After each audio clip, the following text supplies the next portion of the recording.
علی بھی سوال ہے، جس لڑکی کو فیس بک پر کبھی بہن بول چکا ہوں تو کیا اسی لڑکی سے نکاح کرنا قرآن و حدیث کی روشنی میں درست ہے؟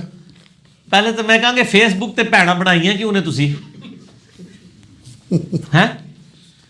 یعنی ایک اجنبی مرد و عورت کی فیس بک پہ دوستی کا کوئی کنسیپٹ اسلام کے اندر نہیں. میرا ایک یوٹیوب پہ کلپ آپ جا کے دیکھ لیں، ویلنٹائن ڈے انجینئر محمد علی مرزا، اس میں میں نے کتنی احادیث بتائی ہیں بخاری مسلم سے اس حوالے سے کہ نبی علیہ السلام نے کتنی سختی فرمائی ہے. بخاری و مسلم میں حدیث موجود ہے جہاں پہ 2 اجنبی مرد و عورت ہوتے ہیں، تیسرا شیطان ان میں ہوتا ہے. اس کا یہ مطلب نہیں کہ علیحدہ کمرے میں ہو.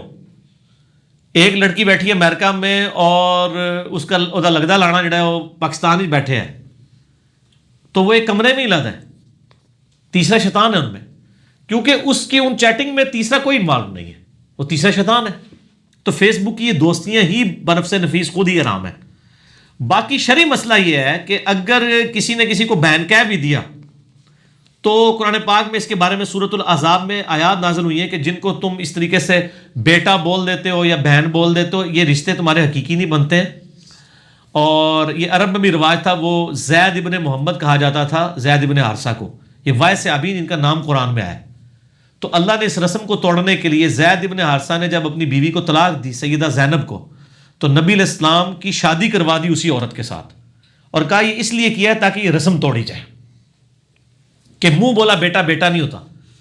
اب لوگ تو کہیں گے اس نے بہو سے شادی کر لی، تو اللہ نے نبی کے ذریعے کام کروایا کہ پتہ چلے وہ بہو نہیں تھی بلکہ منہ بولا رشتہ تھا.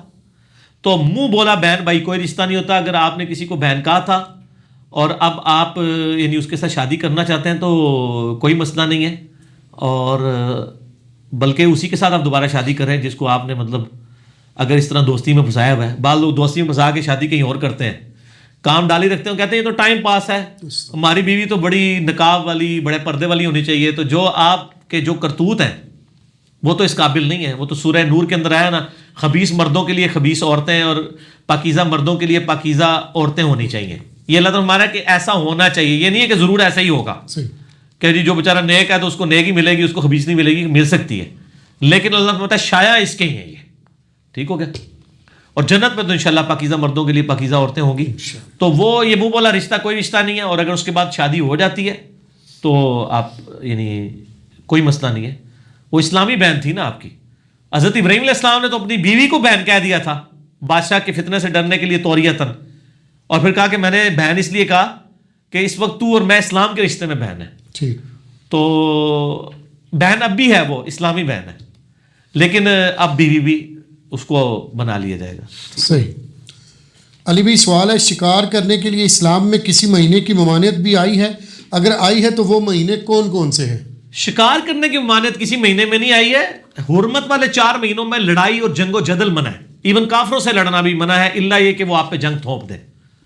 وہ قرآن حکیم میں سورہ توبہ میں آیا کہ 4 حرمت والے مہینے ہیں. بخاری مسلم میں ان کے نام بھی آ گئے ہیں، 3 کنزیکٹیو ہیں، ذی قعدہ، ذوالحجہ اور محرم، اور چوتھا رجب.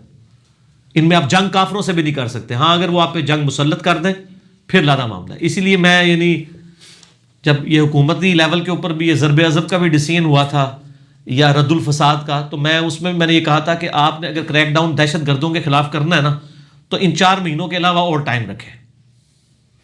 حرمت والے مہینوں میں آپ کریک ڈاؤن نہ کریں. البتہ اگر وہ اس مہینے میں بھی اپنی حرکتیں نہیں چھوڑتے پھر ایک معاملہ لاتا ہے.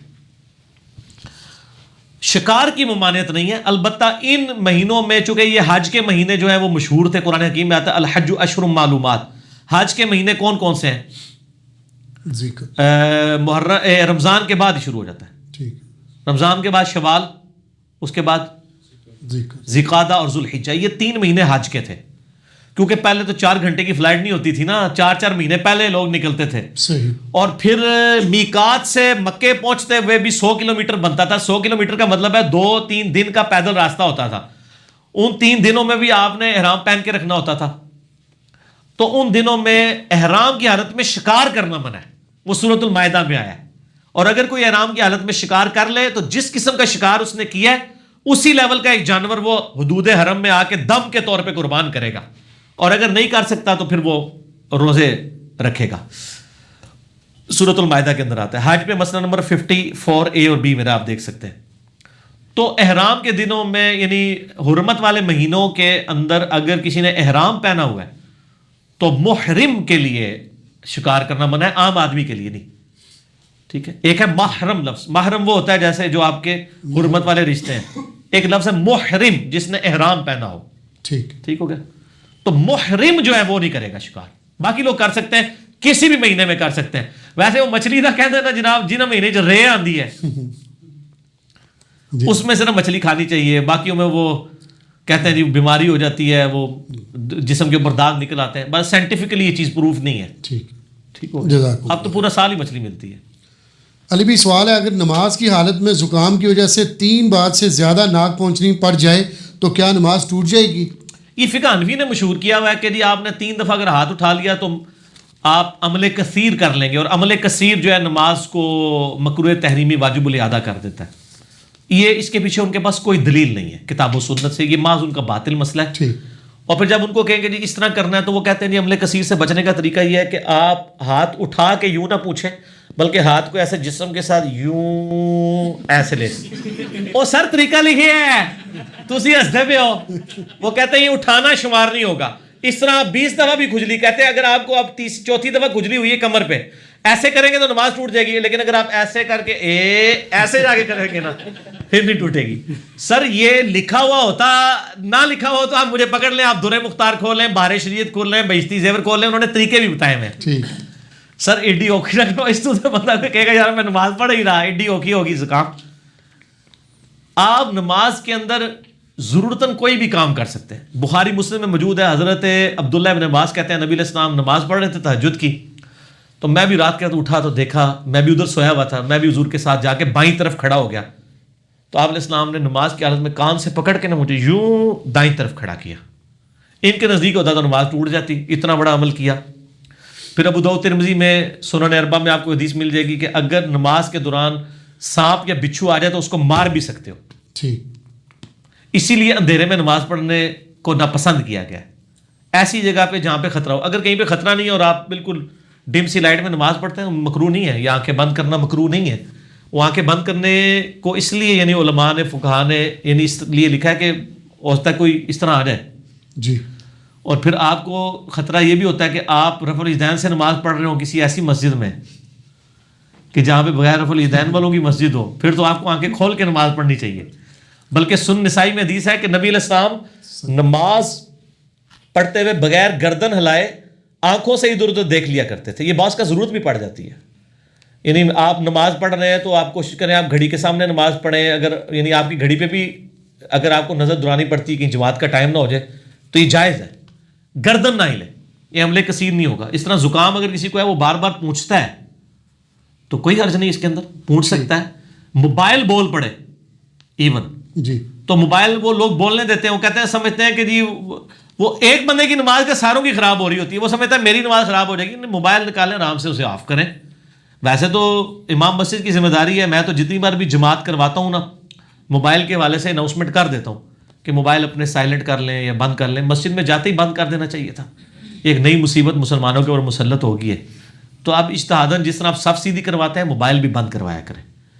تو یہ یعنی نماز کے دوران اگر کسی کے ساتھ ایسا ایشو ہوتا ہے وہ کر سکتا ہے. حتیٰ کہ بخاری مسلم میں حدیث ہے اگر تمہیں تھوک آ جائے تو اپنا بایاں پاؤں اٹھا کے اس کے نیچے تھوک کر پاؤں کو مسل دو. لیکن یہ قالین والی مسجد کے لیے نہیں ہے، یہ جو زمین ہے یعنی صحابہ کرام پیوڈ زمین پہ پڑھتے تھے. قالین کے اوپر آپ اپنی یوں قمیض لے کے اس میں بھی تھوک سکتے ہیں، ایسے تھوک کے اس کو مسل دیں. ایسے تھوک پاک ہے نا، ناپاک تو نہیں ہے نا. منہ میں رکھ کے تو پوری نماز نہیں پڑھی جا سکتی، یا رومال نکال کے کر لیں. یہ تو باقاعدہ حدیثوں میں موجود ہے. صحیح. تو یہ سارے ان کے فقہ کے تحت تو سارے عمل کثیر بن جائیں. تو بعض کا جینون ضرورت ہوتی ہے آپ کو نماز کے دوران یعنی خیال رکھنا پڑتا ہے اور چیزوں کو دیکھنا بھی پڑ جاتا ہے، خصوصاً ایسی مسجدوں میں یعنی جہاں پہ آپ دوسرے مکتبہ فکر کی ہیں اور آپ کے اگر ارد گرد آ کے ایسے بندے کھڑے ہو گئے ہیں تو آپ کے ساتھ کوئی بھی ایکٹیویٹی پرفارم کر سکتے ہیں. ٹھیک ہے. وہ ہمارے وہ شہزاد بھائی نے ایک لطیفہ سنایا تھا. کدھر تھی؟ کراچی تھی وہ اور شیعہ کی مسجد ایک شیعہ بھائی جو ہیں وہ دیوبندیوں کی مسجد میں نماز پڑھنے کے لیے چلے گئے. تو مسجد تھی وہ اسٹانچ قسم کے دیوبندیوں کی نا. اب آپ کو پتہ ہے شیعہ رفع الیدین سے نماز پڑھتے ہیں اور ہاتھ چھوڑ کے، حنفی جو ہے بغیر رفع الیدین کے پڑھتے ہیں اور ہاتھ نیچے باندھ کے.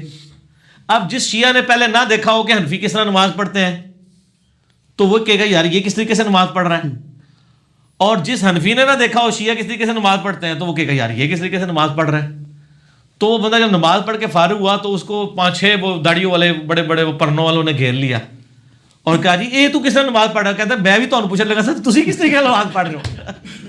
کہتا میں بھی آپ سے یہی سوال کرنے لگا تھا کہ تسی کس طریقے سے نماز پڑھی ہے. ٹھیک ہے, تو جس طرح آپ سوچ رہے ہیں کسی کے بارے میں تو سر آپ کے بارے میں بھی لوگ یہی کچھ سوچ رہے ہیں. اگر آپ کہہ رہے ہیں نا سوائے ابلیس کے جہاں میں سبھی تو خوشیاں منا رہے ہیں تو سر وہ بھی آپ کے بارے میں یہی سوچ رہے ہیں کہ آپ بھی ابلیس والا کام کر رہے ہیں. دونوں ایک دوسرے کو ابلیس کہہ رہے ہیں. اگر حسام الحرمین میں یہ لکھا ہے کہ یہ واجب القتل ہے دیوبندی, تو المحند المفند میں بھی لکھا ہوا ہے کہ بریلویوں کے جو بڑے بزرگ ہیں یہ شیطانی لشکر ہے جو ہم پہ حملہ آور ہو گیا. تو دونوں نے ایک دوسرے کو ٹائٹل دیے ہوئے ہیں.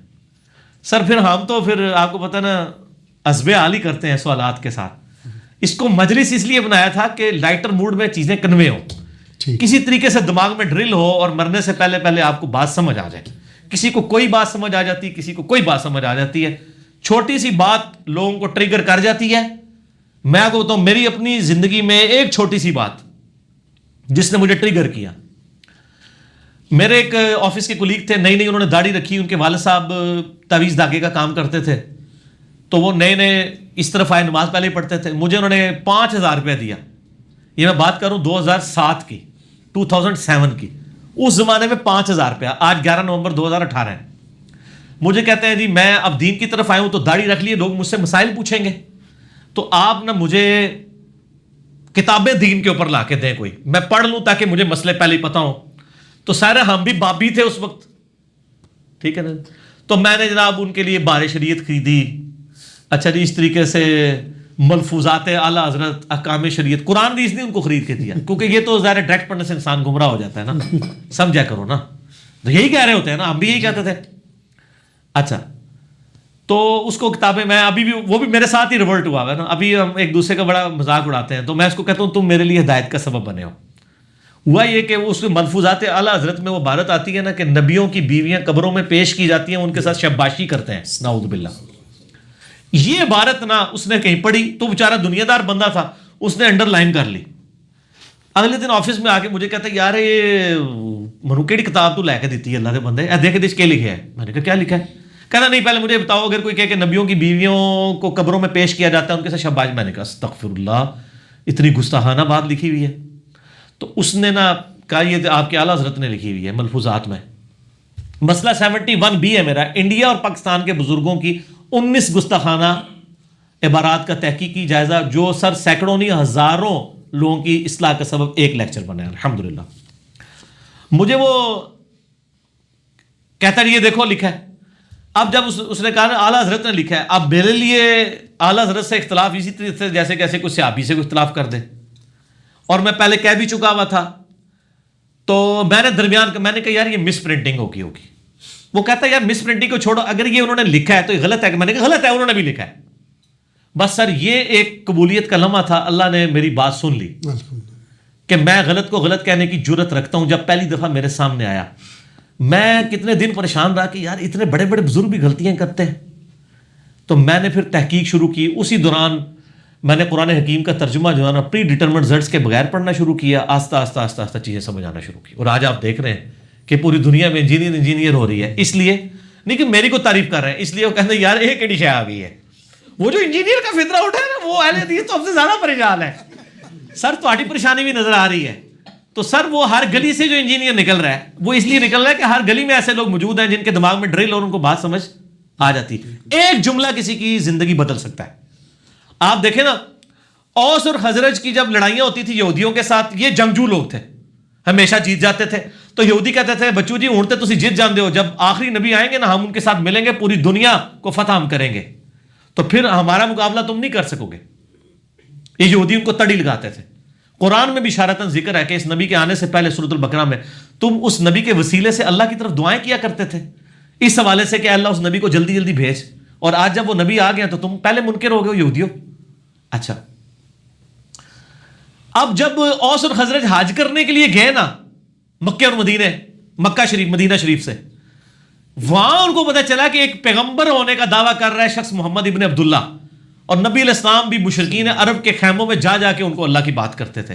حج کے موقع کے اوپر چونکہ پورے عرب سے لوگ آتے تھے, حضور کہتے تھے چلو یار انہوں نے میری بات نہیں سنی, یہی سن لیں. جس طرح ہم کہتے ہیں چلو یار جہلم کے لوگوں نے سنی, آپ یوٹیوب پہ ویڈیو بنا کے ڈال دیں, تو پوری دنیا نے سن لی. آپ جہلم والوں نے بھی دیکھا دیکھی سننی شروع کر دی. اینڈ پہ جس طرح فتح مکہ کے بعد اہل عرب نے بھی اسلام قبول کر لیا, تو نبی علیہ السلام کہتے ہیں چلو یار یہ میری بات سن لیں. اور ابو لہب خبیث پیچھے پیچھے چلتا تھا, وہ کہتا تھا یہ میرا بھتیجا ہے, یہ پاگل ہو گیا, اس کی بات نہ سنو. نبی علیہ السلام پھر بھی ڈٹائی کے ساتھ بات کرتے جا رہے ہیں, پورے ڈٹے ہوئے اپنے اس حق کے اوپر. تو وہاں پہ اوس اور خزرج نے جب سنا نا, انہوں نے کہا یار یہ تو لگتا ہے وہی نبی ہیں جن کے بارے میں یہودی ہمیں تڑی لگاتے تھے کہ ہم اس کے اوپر ایمان لائیں گے اور ہم پوری دنیا پہ قبضہ کر لیں گے. تو انہوں نے کہا پہلے اس سے کہ یہودی ان پر ایمان لائیں, ہم کیوں نہ مسلمان ہو جائیں. وہ ہدایت جو ڈائریکٹلی یہودیوں کی کتابوں میں تھی, وہ انڈائریکٹلی اوس اور خزرج کے لیے اسلام قبول کرنے کا سبب بن گئی, اور یہودی مر گئے. ہائے ہائے ہائے, قرآن کی تفسیر لکھنے والے ایاک نعبد و ایاک نستعین بابوں کو پکارتے مر گئے. ان کا ترجمہ پڑھ کے لوگوں نے اللہ کو پکارنا شروع کر دیا. یہ قسمت کی بات ہے سر. اوس اور خزرج نے اسلام قبول کیا, اور سر رومن اور پرشین امپائر پھر ان لوگوں نے گرائی ہے. اوس کے سردار تھے سیدنا سعد ابن معاذ, جن کے بارے میں بخاری میں حدیث ہے اللہ کا عرش بھی ہل گیا ان کی وفات پہ. غزوہ خندق پہ ان کو تیر لگا تھا نا, عمر سیریز میں سر انہوں نے وہ منظر فلمایا ہے, تو وہ رگ جاری ہو گئی تھی ان کی, تو اسی پہ ان کی شہادت ہوگی. اور سعد ابن عبادہ وہ خزرج کے سردار تھے, جو 155 اصحاب صفا کا کھانا ان کے گھر سے روزانہ جاتا تھا. ٹھیک ہے, حضرت ابو دردہ, حضرت ابو ہریرہ, ان لوگوں کی فائنینشیل سپورٹ کرنے والے حضرت سعد ابن عبادہ تھے رضی اللہ تعالیٰ. تو سر ان لوگوں نے بات کسی اور کو سمجھائی گئی, تبدیلی کہیں اور آ گئی. بک کہاں اور تھی, تبدیلی کہیں اور آ گئی. اس لیے آپ کو کہا جاتا ہے آپ سچی بات کریں تو انشاءاللہ تعالیٰ بات پھیلے گی. ایون جھوٹی چیزیں بھی, ایمینوئل کانٹ کہاں پہ, جرمن فلاسفر ہے, فلاسفی جا کے رشیا نے لے لیا, آدھی دنیا پہ قبضہ کر لیا, کمیونزم. ٹھیک ہے نا, تو جھوٹی بھی نظریات محنت کہیں نہ کہیں رنگ دکھا دیتی ہے. ٹھیک ہو گیا, تو سچائی تو پھر سچائی ہے سر. سوال تو علی بھائی میرا خیال ہے اس کا جواب آ ہی گیا. اگر نماز کی حالت میں موبائل فون بج جائے تو کیا کیا جائے؟ ہاں وہ بند کریں جی فوراً سے پہلے. نماز کی حالت میں بجنا ہی نہیں چاہیے سر, پہلے ہی بند کر کے نماز نیت کریں. ٹھیک ہو گیا. علی بھی اگلا سوال ہے, کیا نبی علیہ السلام کے اعلان نبوت سے پہلے مکہ کے تمام لوگ ہی بت پرست تھے, یا ان میں موحد اور عیسائی یہودی بھی موجود تھے؟ اگر تھے تو ان کے نام بتا سکتے ہیں؟ ہاں جی موجود تھے, کیوں نہیں تھے, سارے ہی نہیں تھے. پہلی تو بات یاد رکھیں, یہ جو آپ کو پٹی پڑھائی گئی ہے نا کہ اہل مکہ جو ہیں وہ اللہ کو نہیں مانتے تھے, سر قرآن پاک میں درجنوں نہیں سینکڑوں آیات ہیں کہ وہ اللہ کو مانتے تھے لیکن اللہ کے ساتھ شریک ٹھہراتے تھے. ٹھیک ہو گیا, یہ جھوٹ ہے پہلی بات کہ جی وہ اللہ کو نہیں مانتے تھے. دوسری بات, ان میں موحدین موجود تھے. نبی علیہ السلام کے والد کا نام کیا ہے؟ عبداللہ, اللہ کا بندہ. صحیح مسلم میں حدیث ہے اللہ تعالیٰ کو دو نام بڑے پسند ہیں, عبداللہ اور عبد الرحمن. تو سر عبداللہ نام رکھا ہے تو اللہ کا کانسیپٹ تھا نا. صحیح. ورقہ ابن نوفل جو حضرت سیدہ خدیجہ کے کزن تھے, صحیح, بخاری اور مسلم دونوں میں آتا ہے. جب نبی علیہ السلام پہ پہلی وحی نازل ہوئی تو نبی علیہ السلام کو حضرت خدیجہ ان کے پاس لے گئی, تو انہوں نے کہا یہ تو وہی ہے جو حضرت موسیٰ علیہ السلام کے پاس آئی تھی, لیکن ان قریب آپ کے لوگ آپ کو اس شہر سے نکال دیں گے جب ان سے آپ سچائی کی بات کریں گے. حضور نے کہا یہ تو مجھ سے بڑی محبت کرتے ہیں, مجھے صادق اور امین کہتے ہیں. اور ان کا یا رسول اللہ وسلم آپ سے پہلے بھی جن لوگوں نے یہ بات کی ہے نا, ان کے اپنے لوگوں نے ان کو نکال دیا. سر سچائی تو پیغمبروں سے نہیں کسی نے سنی. انجینئر صاحب کی سچائی کی طرح ہضم ہو جائے گی علماء کو؟ علماء یہود کو کیا نبی علیہ السلام کی دعوت ہضم ہو گئی تھی؟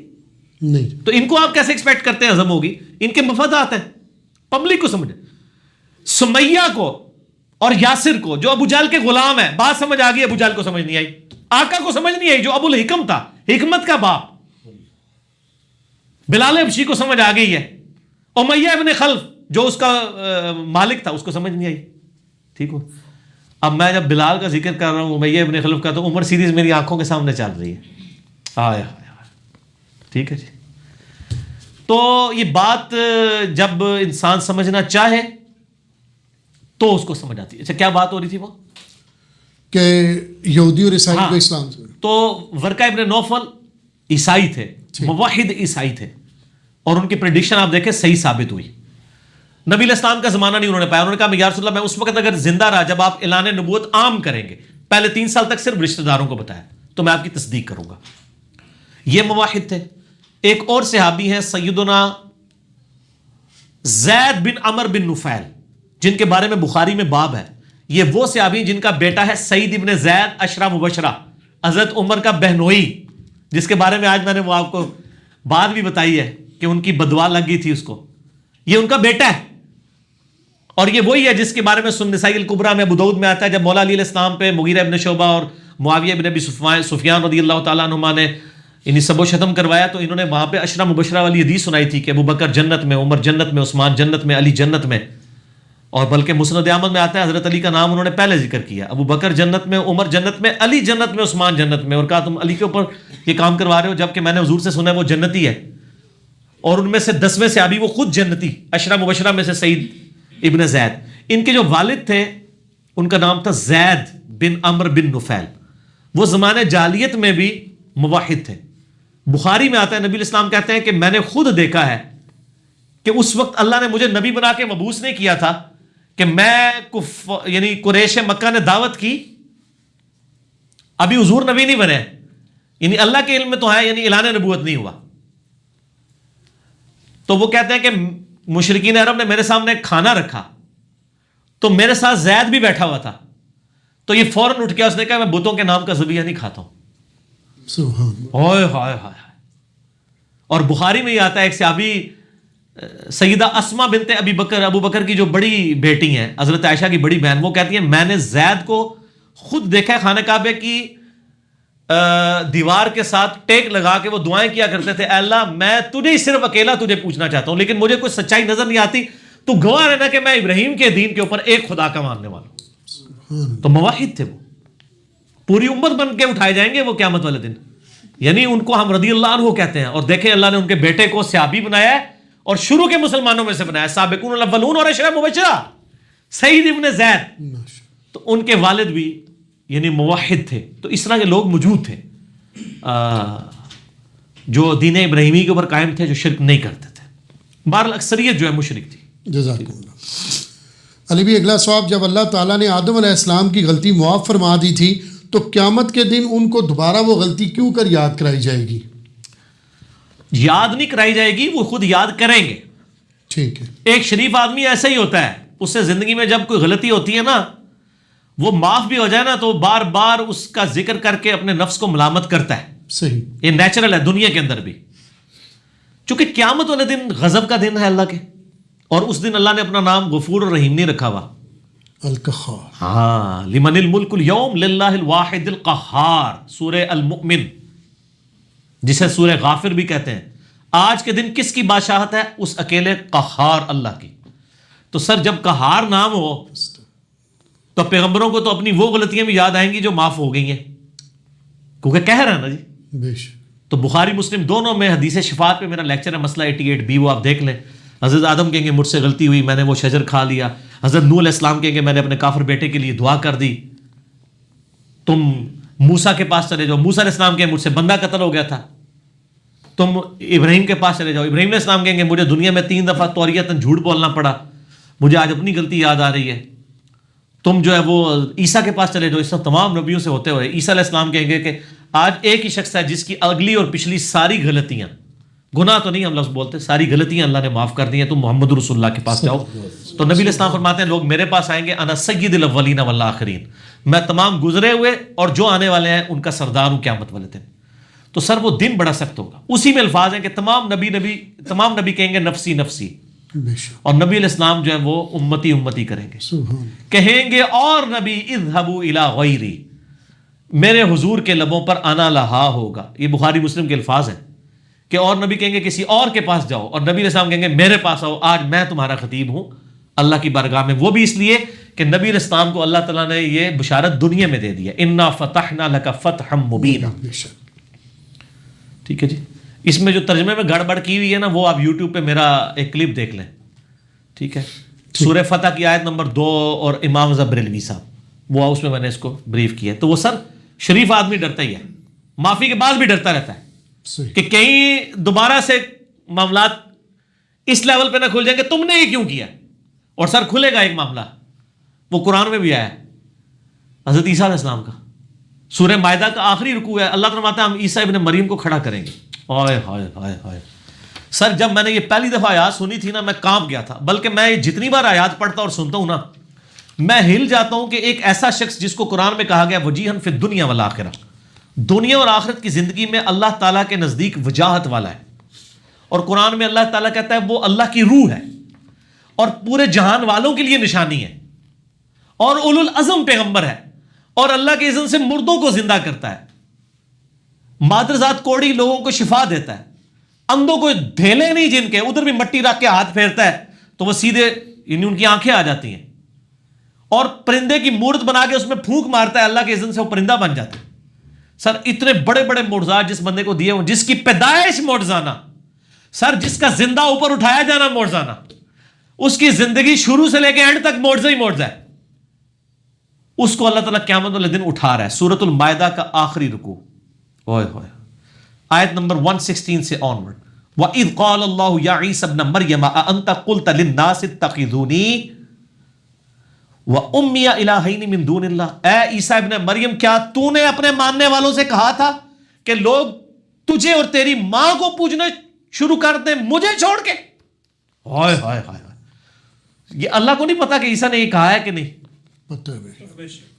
لیکن پرسش ہو رہی ہے. اس لیے ہو رہی ہے کہ دنیا میں جن لوگوں نے توحید اختیار کی تھی ان کو بھی دکھایا جائے کہ دیکھو تم نے حضرت عیسیٰ کو جو خدا ماننے سے انکار کیا تھا، آج دیکھ لو عیسیٰ علیہ السلام کے ساتھ ہم اس طرح گفتگو کر رہے ہیں، خدا تو خدا ہے نا.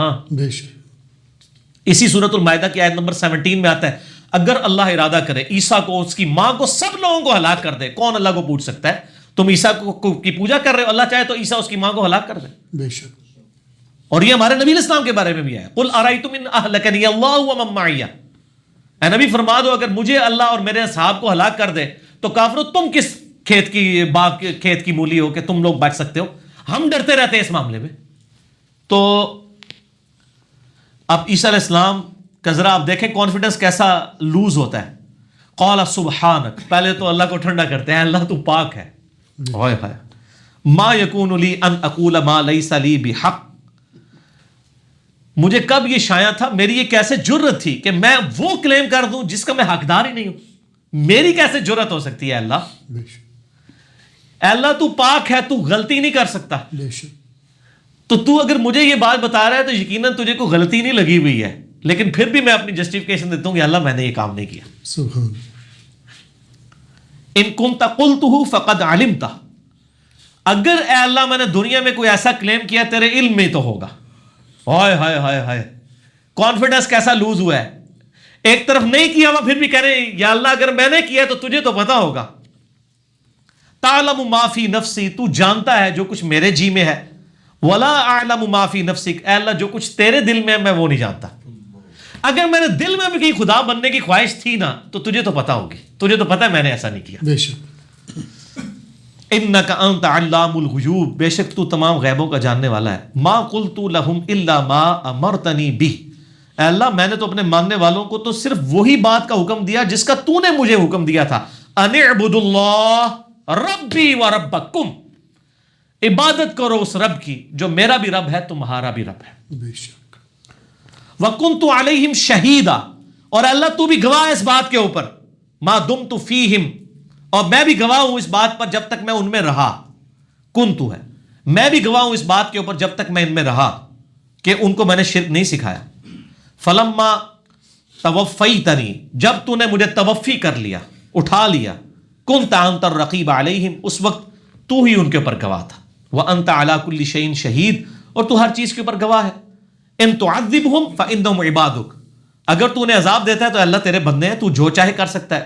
وان تغفر لہم فانک انت العزیز الحکیم، اے اللہ اگر تو ان کو معاف کر دے اس شرک کے اوپر تو بے شک تو ہر چیز کے اوپر غالب ہے، حکمت والا ہے. نا شرک کدھر معاف ہوتا ہے. قال اللہ، اللہ فرمائے گا ھذا یوم ینفع الصادقین صدقہم، آج وہ دن ہے جس دن سچوں کو صرف سچا عقیدہ فائدہ دے گا. لہم جنات تجری من تحتها الانہار خالدین فیہا ابدا رضی اللہ عنہم ورضوا عنہ ذالک الفوز العظیم، ان کے لیے جنتیں ہوں گی جس کے نیچے نہریں بہ رہی ہوں گی، اللہ ان سے راضی وہ اللہ سے راضی. اور یہی بڑی کامیابی. اللہ فرمائے گا معافی شافی کوئی نہیں, جس نے کرتوت کیے آج بھوگتے گا. تو یہ آپ دیکھ لیں, اس کانٹیکسٹ میں دیکھیں کہ پھر انبیاء اس لیے اپنی غلطی کو یاد کر رہے ہوں گے. قرآن میں تو آیا نا, حضرت عیسیٰ علیہ السلام سے پوچھا جائے گا, جس نے کچھ کیا نہیں ہے اس سے پوچھا جا رہا ہے. تو جس نے کیا ہوا اس کا ڈرنا تو جسٹیفائی ہے سر, بالکل صحیح, اس کو ڈرنا چاہیے. جزاک اور سر آپ کے بزرگوں کو تو بہت ڈرنا چاہیے جو کہتے ہیں میں اس ٹائم تک جنت ہی نہیں بننا, جو تو سارے نہ لے جاؤں. اللہ. سر تسی پہلے اپنی گارنٹی دو, یہ تو نفسی انبیاء ہیں, آپ کے بزرگ کس کھاتے میں آتے ہیں. ٹھیک ہو گیا, جزاک. علی بھی اگلا سوال ہے, خلیفہ راشد مولا علی علیہ السلام کی سنت پر عمل کرتے ہوئے کیا آج بھی حضرت معاویہ رضی اللہ تعالیٰ عنہ پر قنوت نازلہ پڑھنا درست ہے؟ بڑا بلا ہو جائے, ایسا نہ سوال کر دیا کرو, نہ پایا کرو. دیکھیں قنوت نازلہ تو یعنی جب بندہ سامنے موجود ہو نا اس وقت آپ پڑھا کریں. نبی علیہ السلام کے جب دشمن تھے آپ نے ان پہ قنوت نازلہ پڑھی. یہ نہیں ہوا کہ کبھی کوئی دشمن فوت ہو گیا تو آپ نے مرنے کے بعد اس پہ قنوت نازلہ پڑھی ہو کہ اللہ اسے تباہ و برباد کرے. مولا علی علیہ السلام کے بارے میں بھی المصنف ابن ابی شیبہ میں صحیح سند کے ساتھ آتا ہے, میرے 5 ریسرچ پیپر میں بھی کربلا والے میں موجود ہے, کہ وہ رات کی نمازوں میں یعنی قنوت نازلہ پڑھتے تھے. اللہم علیکہ بمعاویہ و اشیاءہ, اللہم علیکہ بعمر ابن عاص و اشیاءہ, اے اللہ معاویہ اور اس کے شیعہ کو تو پوچھ, عمر ابن عاص اور اس کے شیعہ کو تو تباہ و برباد کر, ابا سلمی اور اس کے شیعہ کو تباہ و برباد کر. تو وہ سنت پہ عمل کرتے تھے. ظاہر خلافت کا نظام ان کی وجہ سے اسٹیک پہ لگا ہوا تھا, لیکن اب تو وہ اپنی موت مر چکے ہیں, اللہ کے پاس جا چکے ہیں, اللہ کا معاملہ ان کا معاملہ. اب آج ان کے اوپر قنوت نازلہ پڑھنے کی ضرورت نہیں ہے. آج آپ قنوت نازلہ پڑھنے کی بجائے نا لوگوں کو حضرت علی کی حقانیت بتائیں اور ان کا غلط ہونا غلط بتائیں قرآن و حدیث کی روشنی میں, صحیح, جس طرح ہم نے بتایا 5 ریسرچ پیپر لے. تو اس طرح آپ اپنے غصے کو ٹھنڈا کر سکتے ہیں. لعنت کر کے گالی گلوچ کر کے فائدہ کو نہیں ہوگا, نقصان ہی ہوگا. ٹھیک ہوگا, صحیح, جزاک اللہ. علی بھی اگلا سوال ہے, حضرت ابو بکر صدیق رضی اللہ تعالیٰ عنہ کی سنت پر عمل کرتے ہوئے کیا آج بھی منکرین زکوٰۃ کے خلاف جنگ کرنا صحیح ہوگا؟ ایک عام آدمی اس سنت پر کیسے عمل کرے؟ عام آدمی کا سر یہ کام ہی نہیں ہے. عام آدمی پہلے اپنے اوپر سنتے چڑھائے نا, نماز پڑھے, داڑھی رکھے, حلال کھائے, یہ حکومتی لیول کا کام ہے. حضرت ابو بکر نے اگر قتال کیا ہے نا زکوٰۃ نہ دینے پہ, تو بیت المال میں جو لوگ زکوٰۃ جمع نہیں کرواتے, تو آج بھی سر ہم تو کہتے ہیں یہ پی ٹی آئی کی گورنمنٹ آئی ہے, جو لوگ ٹیکس نہیں دے رہے, جو لوگ زکوٰۃ نہیں دے رہے, ان کے ایسٹ ڈکلیئر ہیں اربوں میں, ان کے اربوں کی زکوٰۃ بیت المال میں آنی چاہیے. اس کے بعد گورنمنٹ کا کام ہے اس سے یہ سارے معاملات کرے. یہ ٹیکس تو یہ ظلم ہے. اسلام میں صرف ایک ہی ٹیکس ہے, وہ زکوٰۃ ہے. تو آج اگر کوئی زکوٰۃ نہیں کرتا تو بالکل قتال کریں. یہ جو کہتے ہیں نا جی چائنا نے جو ہے وہ کرپشن کے اوپر پھانسی دی تھی, اور اس کے اوپر بعض لوگ کہتے ہیں کہ جی وہ پھانسی کی سزا کرپشن والے پہ نہیں ہونی چاہیے. سر کیوں نہیں ہونی چاہیے؟ اگر ایک بندہ کرپشن سے توبہ نہیں کرتا اور وہ حکومت کے بیت المال کے اندر زکوٰۃ جمع نہیں کرواتا تو اس کے خلاف قتال ہوگا. لیکن یہ حکومت کا کام ہے, پبلک کا کام نہیں ہے کہ وہ قانون کو ہاتھ میں لے. اسلامی حکومت کے, لیکن پھر حکومت بھی اسلامی ہونی چاہیے, ویلفیئر اسٹیٹ. چوری پہ ہاتھ اسی وقت کاٹے جائیں گے جب ایک غریب آدمی کو آپ روٹی دیں گے. اگر ایک غریب آدمی, جیسے قحط کے دنوں میں حضرت عمر نے بھی چوری کی سزا کو موقوف کر دیا تھا, اس لیے کہ انہوں نے کہا چور کی سزا اس وقت ہے جب اس کے پاس کچھ مال ہوتے ہوئے وہ چوری کرے. اگر ایک بندے کی زندگی موت کی کشمکش ہے تو وہ تو قرآن کہتا ہے وہ حرام بھی کھا سکتا ہے. سورہ نحل میں ہے ایون کلمہ کفر بھی بک سکتا ہے دل میں ایمان رکھتے ہوئے. تو اگر ایک بندہ اپنے بیوی بچوں کی جان بچانے کے لیے اتنا مال چوری کرتا ہے کہ وہ 2 وقت کی روٹی کھا لے, تو اس کے پر ہاتھ نہیں کاٹے جائیں گے, بلکہ ویلفیئر اسٹیٹ کا کام ہے اس کا وظیفہ لگائے. اسی طریقے سے یہ اسلامک سزائیں وہی نافذ کرے گا جب اسلامک سسٹم ہوگا. اسلامک سسٹم تو نہیں ہے, سزاواں تسی تن کے رکھو گے, ایک کام نہیں ہوگا, اس سے انارکی پھیلے گی, اسلام کی بدنامی کا باعث ہی بنے گی سزائیں. ٹھیک ہو گیا, جزاک اللہ. علی بھی سوال ہے, نماز وتر میں دعائے قنوت کے بعد کون سا درود شریف پڑھا جا سکتا ہے؟ دیکھیں جی سنن نسائی کے اندر ایک ضعیف روایت ہے, صلی اللہ علی النبی پڑھا کرتے تھے نبی علیہ السلام, یعنی وتر کی دعا کے بعد اللہم اہدنی فیمن ہدیت والی دعا, وہ تو ثابت ہے ابو داؤد ترمذی ابن ماجہ میں. حسن ابن علی کو نبی علیہ السلام نے قنوت وتر میں یہ دعا سکھائی, اللہم اہدنی فیمن ہدیت وعافنی فیمن عافیت. البتہ ایک طریق ہے 1100 انٹرنیشنل نمبر کے مطابق صحیح ابن حبان میں, مجھے نمبر اس لیے یاد ہے اگلے دن ہم نے اس کا JPG بھی چڑھایا, کہ سیدنا عمر فاروق رضی اللہ تعالیٰ عنہ نے جب ڈیوٹی لگائی ابی ابن کعب رضی اللہ تعالیٰ عنہ کی اور تمیم داری کی اور باقی اصحاب کی, تو وہ جب نماز پڑھایا کرتے تھے نا رمضان میں وطروں کی, تو اس کے بعد وہ دروشی پڑھا کرتے تھے, اس میں درود شریف کا سیگا نہیں آیا. جب سیگا نہ آئے تو جو مطلقاً سیگے ثابت ہیں وہ آپ پڑھ سکتے ہیں. اللہم صلی علی محمد وعلی آل محمد, یہ سنن نسائی میں حدیث ہے مختصر, یہ پڑھیں. درود ابراہیمی نماز والا پڑھ لیں. یہ صلی اللہ علیہ وآلہ وسلم پڑھ لیں, وہ بھی صحیح مسلم میں آیا ہے.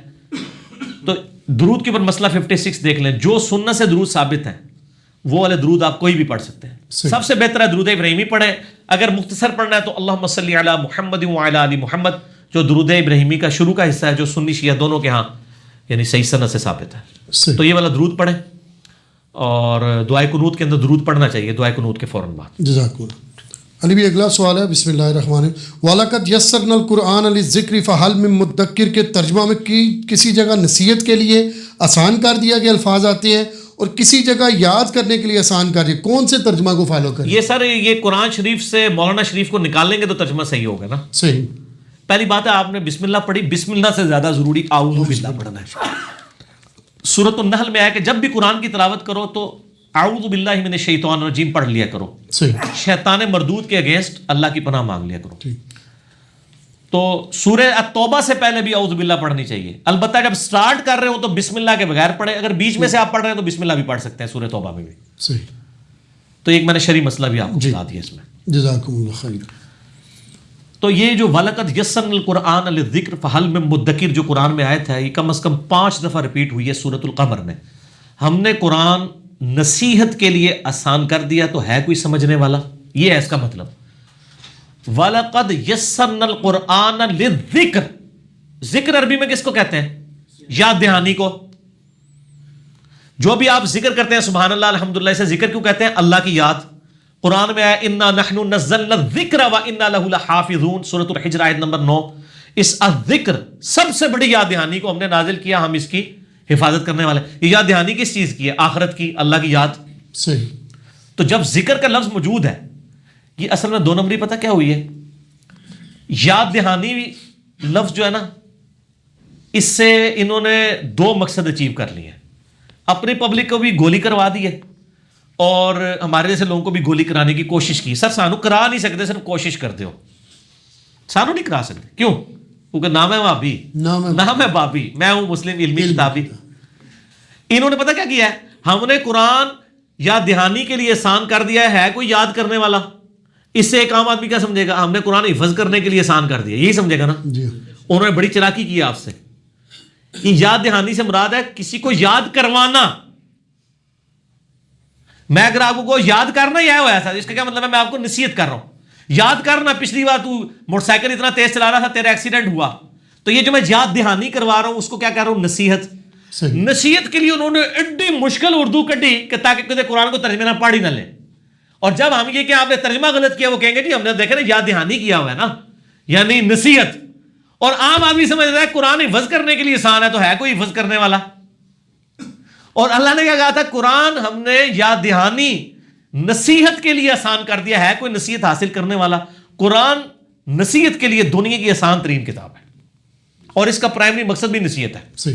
باقی جو مسائل ہیں وہ تو عام بندے کی ضرورت, ہر بندے کی نہیں ہوں گے, کسی کسی کے ہوں گے. اگر آپ کہیں گے ایک عالم جو ہے وہ مجھے ایمبریولوجی سمجھانا شروع کر دے قرآن سے یا جیولوجی, وہ تو پھر سمجھا بیٹھا, ٹھیک ہے. لیکن ایک عام آدمی بھی جو اردو پڑھ سکتا ہے وہ آپ کو بتا سکتا ہے. قرآن کہتا ہے کہ دنیا کی زندگی عارضی ہے, اصل زندگی آخرت کی ہے. نبیوں کی پیروی کرو, ماں باپ کی اطاعت کرو, اسی طریقے سے زنا سے بچو, چوری سے بچو. یہ سارے کے ساری چیزیں تو عام آدمی بھی نصیحت والی. تو یہ قرآن میں یہ جو آیت کا ترجمہ ہے, نصیحت کے لیے قرآن آسان کر دیا.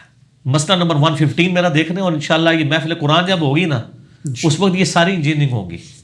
یہ والی بھی جو انہوں نے یہ بےایمانیاں کی ہوئی ہیں, ترجمہ ہی بدل دیا ہے. اور ایسا بدلا ہے اٹھو مت بیٹھو پتہ ہی نہ چلے.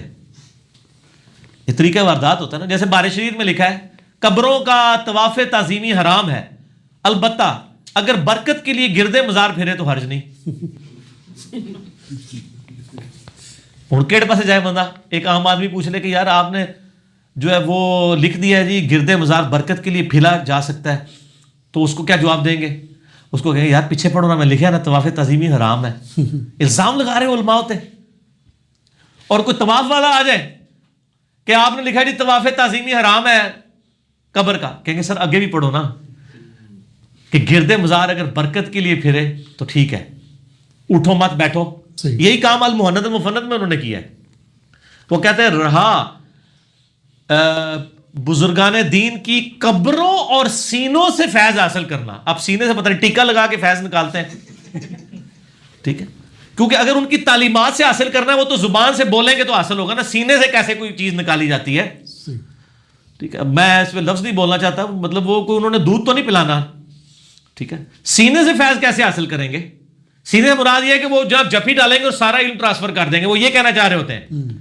تو لکھا ہے کہ رہا قبروں اور سینوں سے فیض، تو ہم اس کو جائز سمجھتے ہیں مگر خواص کے طریقے سے، اس طریقے سے نہیں جس طرح عام بندے کرتے ہیں.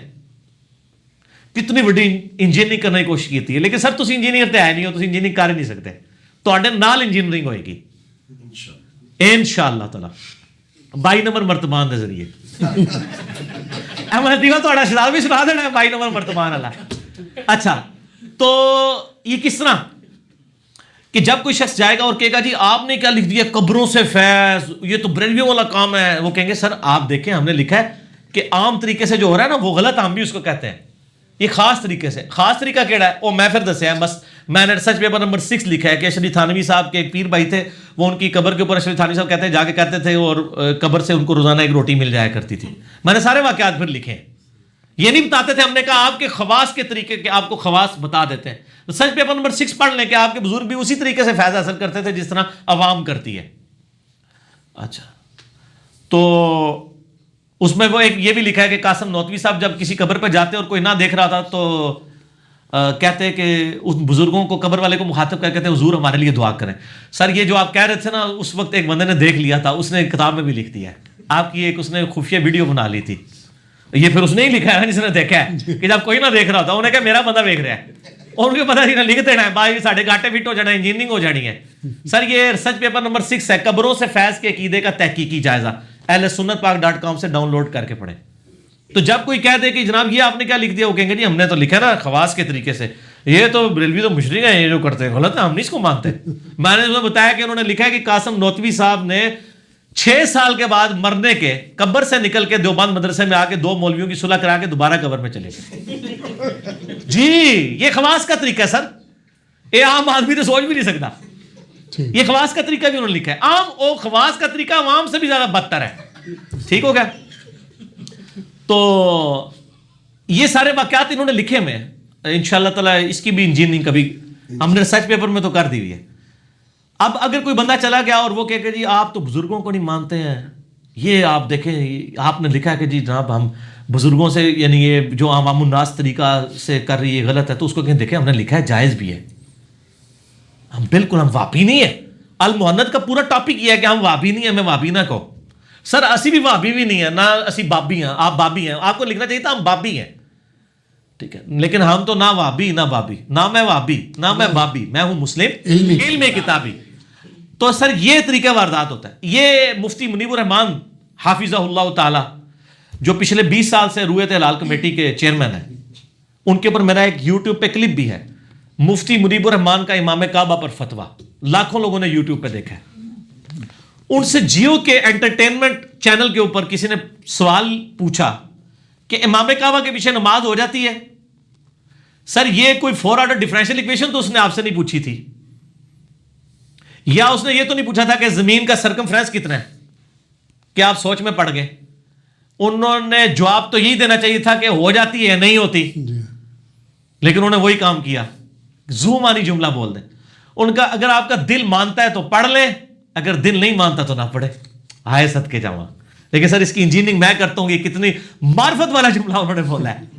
اس کے اندر کیا قیامت مضمر ہے. اس کا جواب یہ ہونا چاہیے تھا کہ ہو جاتی ہے نماز. اس کا جواب تو یہ ہونا چاہیے تھا یار خانہ کعبہ شریف کا امام ہے پڑھ لو، یا یہ کہہ دو کہ وہ نجدی گستاخ ہے اس کے پیچھے نہیں ہوتی. لیکن جواب ایسے دیا دونوں پارٹیاں خوش. کس طرح؟ جب میں جا کے پوچھوں گا مفتی صاحب آپ کو تو کہنا چاہیے تھا امام کعبہ کے پیچھے نماز ہو جاتی ہے، آپ نے یہ کہا اگر دل مانتا ہے تو وہ کہیں گے دیکھیں انجینئر صاحب کس کا دل چاہے گا کہ امام کعبہ کے پیچھے نماز نہ پڑھے. اللہ نے اس کو وہاں پر امام رکھا ہے، کوئی بدبخت ہی ہوگا کہ وہ نماز نہ پڑھے. تو میں نے یہی کہا ہے، آپ کو سمجھ نہیں آئی. اور اگر کوئی بریلوی چلا گیا اور اس نے پوچھ لیا کہ سر آپ نے اس گستاخ نجدی کے پیچھے نماز کو صحیح کہا ہے, ان نجدیوں کے پیچھے. تو کہ بیٹا میں نے یہ تو نہیں کہا, میں نے تو کہا اگر دل مانے. کس کا دل مانے گا ایک گستاخوں کے پیچھے نماز پڑھے؟ جس کے دل میں اتنا سا بھی ایمان موجود ہے وہ کبھی گستاخ کے پیچھے نماز نہیں پڑھے گا. یہ سر یہ طریقہ واردات ہوتا ہے. لیکن ان معرفت کے جملوں کو وہی بندہ پکڑ سکتا ہے جس نے زندگی میں ایک دفعہ جھوم کے کہا ہو, نہ میں وابی نہ میں بابی, میں ہوں مسلم علمی کتاب, نہ میں بابوں کا دفاع کرتا ہوں, نہ میں وابی ہوں نہ بابی ہوں. ٹھیک ہو. علی بھی اگلا سوال ہے, جرم ثابت ہونے کی صورت میں پھانسی کی سزا دینا درست عمل ہے کیا؟ اگر کسی کو غلط سزا دی گئی تو کیا جلاد کو بھی گناہ ہوگا یا وہ اپنی ڈیوٹی پوری کرے گا؟ پھانسی کا اسلامی طریقہ کیا ہے؟ پہلی بات ہے جلاد کا تو یہ کام ہی نہیں ہے کہ وہ جج بنے, وہ صرف اس حکم کا پابند ہے جو اس کو دیا جا رہا ہے. جی. جلاد کی اگر اتنی کمپیٹنسی ہوتی تو وہ جج کی جگہ پہ بیٹھا ہوتا. جج نے اگر ایک فیصلہ کیا ہے شواہد کی بنیاد کے اوپر کہ یہ بندہ مجرم ہے, وہ جانے اور اس کے اللہ کا معاملہ ہے. جلاد کا کام ہے اس کو اوبے کرنا. وہ یہ نہیں کہہ سکتا کہ منو پتہ ہے نہیں کیتا. تجھے کیسے پتہ ہے؟ اگر تجھے پتہ ہے تو دلائل لے کے کورٹ میں جا اپیل کر. ہر کورٹ کے اوپر ایک کورٹ ہے. آپ دیکھیں یہاں پہ فوجی عدالتیں بنی, حالانکہ میں فوجی عدالتوں کے حق میں نہیں تھا کیونکہ اس میں خطرہ تھا کہ بعض لوگوں کو یعنی اپنی خواہش نفس کی بھینٹ چڑھا دیا جائے. تو شکر ہے اس وقت پارلیمنٹ نے ایک اس میں شک رکھ دی تھی کہ اگر فوجی عدالتوں نے سزائے موت دے دی اس کی اپیل سپریم کورٹ میں ہو سکتی ہے. اسی لیے پیپلز پارٹی بھی ایگری کر گئی تھی اس معاملے میں. میں یعنی میچور ترین جماعت پیپلز پارٹی کو سمجھتا ہوں, یعنی میں نے ان کو ووٹ نہیں ڈالی ہوئی, میں ویسے کہہ رہا ہوں آپ کو. تو انہوں نے اس شک کی وجہ سے اس کو مان لیا تھا. تو سر دیکھیں نا اس کا کتنا فائدہ ہوا ہے. کئی ایسے لوگوں کو جن پہ دہشت گردی کا الزام تھا فوجی عدالتوں نے سزائے موت دی ہے, لیکن سپریم کورٹ میں جب اپیل ہوئی ہے تو وہ بندے بے گناہ نکلے ہیں. یہاں پہ بھی ہو جاتا ہے یار کئی بار. آپ کو پتہ ہے کہ یہ جو ریلوے ٹریک ہے سواوے کے پاس, ریل کار کے اوپر ایک دفعہ ٹریک کے اوپر ایک بندے نے وہ بم رکھا تھا اور وہ خیر پہلی خبر آ گئی, بعد میں ٹریس ہوا. وہ بندہ جو دہشت گرد تھا نا, اس بندے نے ایک شخص سے گاڑی ادھار مانگی تھی اپنے دوست سے. اس بیچارے کا دہشت گردی سے کوئی تعلق ہی نہیں تھا, اور اس کے والد صاحب ایک مسجد کے خطیب بھی تھے اور شریف النفس دونوں باپ بیٹا. ان کو آپ کا ایک دوست آپ سے موٹر سائیکل مانگ کے لے جائے, اس میں بم فٹ کر کے جا کے کسی کے اوپر پھینک دے, تو آپ کو تو نہیں پتا وہ بیچارہ پھر کتنے عرصہ جیل میں رہا. الٹیمیٹلی پتا چلا کہ وہ اس کا تو کوئی تعلق. آج کل تو شکر الحمدللہ موبائل کی وجہ سے آپ ٹریس کر سکتے ہیں کہ کوئی بے گناہ ہے یا نہیں. اس لیے میں ایجنسیز کے لوگوں کو بھی اور تفتیشی لوگوں کو بھی کہتا ہوں کہ سر آپ سٹون ایج کا زمانہ نہیں ہے, آپ پوری تحقیق کیا کریں پھر بندے کو گرفتار کیا کریں. اس کی عزت تو آپ خاک میں ملا دیتے ہیں جس طرح نیب والے آج کل کرتے ہیں. ٹھیک ہے نا. بعد میں بے شک معافی مانگتے رہے. ڈاکٹر سمر مبارک مان صاحب کے خلاف کتنا پراپیگنڈا ہوا, بعد میں ثابت ہو گیا کہ ان کا قصور نہیں تھا. کسی نے ٹکر نہیں چلایا کہ جی وہ جو سپریم کورٹ میں چیف جسٹس نے بےزتی کی تھی وہ نہیں نکلا کیس, لیکن پرانی کیس تو چلا دیا.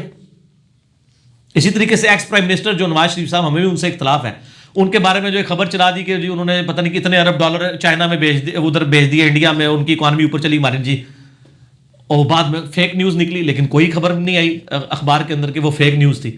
بال پہلے تحقیقات کا اتنا لمبا پیج آ گیا. مقصد تو عزت پگڑی اچھالنا. اس طرح ہر پولیٹیکل لیڈر جو عمران خان سے اختلاف کرتا ہے وہ یہودی ایجنٹ بول دیتا ہے آ کے ان کو. ان ظالموں سے پوچھو یہ یہودی ایجنٹ ہے یار جو تمہارے قبلے کی طرف منہ کر کے نماز پڑھتا ہے, ٹھیک ہے, جو اللہ رسول کا نام لیتا ہے. یار تم نے کوئی الزام لگانا ہے, کوئی شرم کرو. کس قسم کے الزامات لگاتے ہو پولیٹیکل لیڈرز کے اوپر؟ سوشل میڈیا پہ یہ کچھ ہو رہا ہے.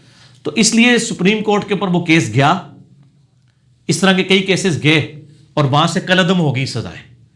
تو میں اس لیے کہتا ہوں کہ یہ جو جلاد کہہ رہا ہے نا, جلاد کا کام نہیں سر, یہ جج کا کام ہے کہ وہ جج کرے جس کی یہ کمپیٹنسی ہے. اگر وہ فیصلہ کر دے, صحیح کرے گا غلط کرے گا, وہ اللہ کے حضور. آپ نے نہیں ڈیسائیڈ کرنا, کیونکہ ہو سکتا ہے آپ جس کو مجرم نہ سمجھ رہے ہو.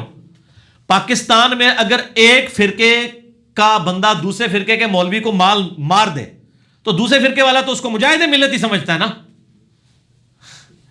وہ جلاد ہوگا وہ تو چھوڑ دے گا جی. تو آپ نے قانون کو اوبے کرنا ہے. غلط صحیح کا فیصلہ وہ اللہ جانے اور جج کا معاملہ. صحیح. باقی رہا یہ پھانسی کی جو سزا ہے نا جی, پھانسی کی سزا اسلام میں نہیں ہے. اسلام میں قتل کی سزا ہے. فساد فی الارض کے تحت قتل کی سزا ہوگی. یہ جو رسی کے ساتھ پکڑ کے لٹکایا جاتا ہے نا, یہ غیر اسلامی ہے. اسلام میں آپ نے تلوار کے ساتھ اس کی گردن اتارنی ہے، ٹھیک ہے نا، ونس اس کو قتل کر دینا. آپ نے اس سے جو زندگی چھین لی ہے نا، اصل میں سزا یہ ہے، اس کو تڑپانا سزا نہیں ہے. تو اس کے لیے اس طریقے سے وہ تو آدھا گھنٹہ بعض کا لاشیں لٹکی رہتی ہیں، بڑی تکلیف میں موت ہوتی ہے. اور پرانے زمانے میں تو اس طرح کی سزائیں دی جاتی تھی، آپ تصور نہیں کر سکتے سر. میں اگلے دن دیکھ رہا تھا وہ رومن امپائر کے لوگ کیسی کیسی سزائیں لوگوں کو دیتے تھے قتل کی. یعنی ایک بندے کو چت لٹا کے اس کے ہاتھ پاؤں باندھ دیے، ٹھیک ہو گیا جی، اور ادھر اس کے ایک پنجرا رکھ دیا جس میں ایک موٹا سا چوہا رکھ دیا، ٹھیک ہو گیا جی، اور چوہے کو کوئی خوراک نہیں دی، اور اس پنجرے کے اوپر پھر وہ ایک گرم جو ہے نا کو دیچکی رکھ دیتے تھے، ٹھیک ہو گیا جی، اور اس کو مسلسل گرمائش پہنچاتے رہتے تھے. اب چوہا گرم ہوتا تھا، وہ بھاگنے کی کوشش کرتا تھا، راستہ نہیں ملتا تھا تو وہ پھر اس بندے کے جسم کو کاٹتا تھا اور پورے وہ انتڑیوں میں سے کٹتا ہوا نکل جاتا تھا. اس طرح کی تکلیفیں دیتے تھے. اور پتہ نہیں کیا کیا دھات کے انہوں نے گائے بنائی ہوئی تھی، اس گائے کے اندر بندے کو قید کر دیتے تھے، نیچے آگ جلا دیتے تھے، پھر وہ چیختا تھا، پھر گائے کے منہ سے چیخنے کی آوازیں نکلتی تھی، اس طرح اس کی ڈیتھ ہو جاتی تھی. ایسے ایسے طریقے ڈیوائز کیے ہوئے تھے انہوں نے. تو اس طرح کی سزائیں اسلام کے اندر نہیں ہیں. چور کی بھی ہاتھ کاٹنے کی سزا ہے نا، تو وہ یہ نہیں ہے کہ یہاں سے آپ نے وہ کھونڈا بلیڈ لے کے شروع کرنا ہے، فوراً کاٹنا ہے. اس سے ہاتھ آپ نے چھین لیا، یہ اس کی سزا تھی، اس کو تکلیف دینا مقصد نہیں تھا. البتہ جو فساد فی الارض کرنے والے لوگ ہیں، عادی مجرم، ان کی سزا سورۃ المائدہ کی آیت نمبر 33 میں آئی ہے کہ مخالف سمت کے ہاتھ پاؤں کاٹے جائیں گے، ان کے ٹکڑے ٹکڑے کیے جائیں گے، سولی چڑھایا جائے گا. ان کو آپ نے ڈیٹرس کے لیے عبرت بنانا ہے. عام قاتل کے لیے سزا نہیں ہے، یا عام زانی کے لیے سزا نہیں ہے. ہاں، جو شادی شدہ زانی ہے اس کی بھی پورے حالات و واقعات دے کے الٹیمیٹلی اس کے اوپر سنسار کی سزا ہے. صحیح. تو یہ جلاد کا کام نہیں وہ فیصلہ کرے کہ یہ جج نے غلط فیصلہ دیا تو میں نوکری چھوڑ دوں، میں یہ نہ کروں وہ نہ کروں. آپ اگر غلط بھی تھی آپ کو اللہ تعالیٰ نہیں پوچھے گا، اور جج کو بھی نہیں پوچھے گا. اگر جج نے شواہد کی بنیاد کے اوپر فیصلہ کیا. ایون بخاری مسلم میں آتا ہے، نبی علیہ السلام نے فرمایا تم اپنا مقدمہ میرے پاس لے کے آتے ہو، بعض اوقات کوئی شخص چرب زبان ہوتا ہے اور میں دلائل کی روشنی میں اس کے حق میں فیصلہ کر دیتا ہوں، اگرچہ وہ ناحق ہوتا ہے، وہ حق پہ نہیں ہوتا بندہ. تو یہ نہ سمجھنا کہ میں نے تمہارے حق میں فیصلہ کر دیا تو تم بخشے گئے، تم اپنے گھر آگ کا ٹکڑا لے کے جا رہے ہو، اگرچہ میں نے بھی تمہیں آزاد کر دیا تو تمہیں تو پتا ہے تم مجرم ہو. اس سے علم غیب کا مسئلہ بھی کلیئر ہو گیا. صحیح. اگر نبی علیہ السلام یہ کہہ رہے ہیں کہ اگر کوئی چرب زبانی کر کے لے جاتا ہے تو میں کوئی ذمہ دار نہیں، تو اس طرح چرب زبانی یا جھوٹے دلائل کے ذریعے کسی کو پھانسی ہو جائے تو جج کی بھی پکڑ نہیں ہوگی. اس نے شواہد پہ فیصلہ کرنا ہے. ٹھیک. اس کو 1 اجر ملے گا اگر اس کا فیصلہ غلط ہوا، اور اگر صحیح فیصلہ ہوا تو 2 اجر ملیں گے. اس نے اجتہاد کیا ہے. بخاری مسلم میں حدیث ہے، اگر حاکم وقت اجتہاد کرے، صحیح اجتہاد 2 اجر ہے، 1 کرے تو یعنی اگر غلط کرے تو 1، لیکن وہ بدنیت نہ ہو. اور میں الحمدللہ ہماری جوڈیشری میں اکثر لوگ جو ہیں وہ ٹھیک ہی بیٹھے ہوئے ہیں. بعض کا کبھی کوئی انفلوئنس ہو جائے تو وہ ہائر عدالتیں جتنی ہیں نا ان میں یعنی جا کے معاملات ریورٹ ہو جاتے ہیں، ایٹ لیسٹ ان میں ہی لوگ یعنی مخالفت. آج کل کے آپ ذرا پولیٹیکل ڈیسیژنز 2-4 جو ہوئے ہیں وہ تھوڑے کنٹراورشل ہیں، ادروائز آپ دیکھیں بڑے بڑے یعنی لوگوں کے ساتھ ناحق ظلم ہوئے ہیں، لیکن الٹیمیٹلی سپریم کورٹ ان کو انصاف دیتی ہے، اگرچہ 20 سال کے بعد رہا کرتی ہے، جبکہ ان کو مرے ہوئے بھی 10 سال ہو گئے ہوتے ہیں. تو اب یہ پی ٹی آئی کی ذمہ داری ہے نا سر. عمران خان صاحب نے کل بھی ایک اسٹیٹمنٹ دیا، ہم اپنی سپریم کورٹ کے ساتھ کھڑے ہیں. تو سر سپریم کورٹ کے ساتھ آپ کھڑے ہیں نا، تو سپریم کورٹ جو لیٹی ہوئی ہے اس کو بھی ہاتھ سے پکڑ کے کھڑا بھی کریں، ٹھیک ہے نا. 40,000 کیسز صرف سپریم کورٹ میں پینڈنگ ہے، اور باقی کورٹس میں 18 لاکھ کیسز پورے پاکستان میں پینڈنگ ہے. تو سر یہ کورٹ کو آپ انہوں جناب جو ہے نا بال پھاڑ کے کھڑا کرو، نئے جج بھرتی کریں. کل میں سلیم صافی صاحب کا پروگرام دیکھ رہا تھا، یعنی ابھی یعنی فاٹا کا مرجر ہو گیا ہے کے پی کے اندر، لیکن ابھی تک وہاں پہ نہ پولیس کا نظام ہے نہ عدالتی نظام گیا ہے. ان بیچاروں نے یہ مہم اس لیے چلائی تھی کہ ہمارے جرگے فیصلہ نہ کرے، پاکستان کی سپریم کورٹ اور ہائی کورٹ میں ہمارے کیسز چلنے چاہیے تاکہ ہمیں انصاف ملے. وہاں تو ایک بڑا بزرگ ڈیسائیڈ کر دے، چاہے وہ خلاف واقعہ بھی ڈیسائیڈ کر دے، تو وہاں لوگوں کے ساتھ ظلم ہوتے تھے. اس لیے انہوں نے یہ کہا کہ فاٹا کا مرجر ہونا چاہیے. تو الحمدللہ مرجر ہو گیا، ڈیسائیڈ ہو گیا. تو اب وہاں پہ آپ کورٹس پہنچائیں، یہاں پہ جج تھوڑے نئے جج بھرتی کریں، ٹھیک ہے، لوگوں کو انصاف دلائیں. جسٹس کے بغیر تو کچھ نہیں سر. مولا علی کا جو قول ہے کہ بغیر دین کے معاشرہ چل سکتا ہے، بغیر انصاف کے نہیں چل سکتا. تو آپ جسٹس کریں. تحریک انصاف کا مطلب ہے تحریک انصاف بنے، چند لوگوں پہ انصاف نہ تھوپ رہے ہو، سب کو انصاف دلائیں، ٹھیک ہے نا جی. صحیح. یہ میں اس لیے نہیں کہہ رہا کہ میرے بھی کیس کچھ لگے ہوئے ہیں عدالت میں، اس لیے نہیں کہہ رہا. میں شروع سے کہتا ہوں میرے ساتھ جب عدالتوں نے یہ معاملات نہیں بھی کیے ہوئے تھے نا، میں تب بھی عدالتوں کا حامی تھا. اب بھی اگر عدالتیں میرے کیسز کو ڈیلے کرتی ہیں، میں تب بھی عدالتوں کا حامی ہوں، اس لیے کہ مجھے عدالتوں سے کوئی ہمدردی نہیں ہے، مجھے دین کے ساتھ ہمدردی ہے. ٹھیک ہے کہ عدالتیں آزاد ہونی چاہیے. ٹھیک ہے، جزاک اللہ. علی بھائی اگلا سوال ہے کہ شادی بیاہ کے موقع پر مرد اپنے ہاتھوں میں مہندی لگوا سکتے ہیں رواج کے طور پر؟ نہیں جی. بخاری و مسلم کی حدیث ہے، ان عورتوں پر لعنت جو مردوں کی مشابہت کریں، ان مردوں پر لعنت جو عورتوں کی مشابہت کریں. صحیح. مہندی لگانا یہ اسپیسیفکلی عورتوں کا طریقہ ہے. یہ اسی طریقے سے ہے کسی مرد کو آپ بالی پہنا دیں، ٹھیک ہے، یا ناک میں کوئی چیز ڈلوا دیں اس کو، کوکا، یا آپ جو ہے وہ اس کو مہندی لگا دیتے ہیں. ہاں علاج کے لیے کوئی پاؤں میں مہندی لگا لیتا ہے کوئی بیماری کے طور پہ، علیحدہ معاملہ ہے. یہ جو ہماری رسومات ہیں عورتوں اور مردوں کی مشابہت والی، وہ حرام ہے. اس کے علاوہ جو کوئی اگر چیزیں ہیں، آپ مہندی ضرور لگانی ہے یار، کوئی اور کام کر دیں، کوئی عطر مال دیں اس کے ہاتھ کے اوپر اگر آپ نے کوئی رسم کرنی ہے. تو میں نے تو شادی بیاہ کے اوپر بتایا کہ یہ جو کہتے ہیں نا ہندوانہ رسمیں اگر کوئی ہوں تب بھی کوئی فرق نہیں پڑتا اگر وہ کتاب و سنت کے خلاف نہیں ہے. یعنی یہ دودھ پلانے والی جو رسم ہے، اس میں اگر وہ عورتوں مردوں کا اختلاط نہ ہو تو کوئی حرج نہیں یار، دودھ پلائیں اس کو، دولہا کو کھجوریں بھی کھلائیں، جو مرضی کریں.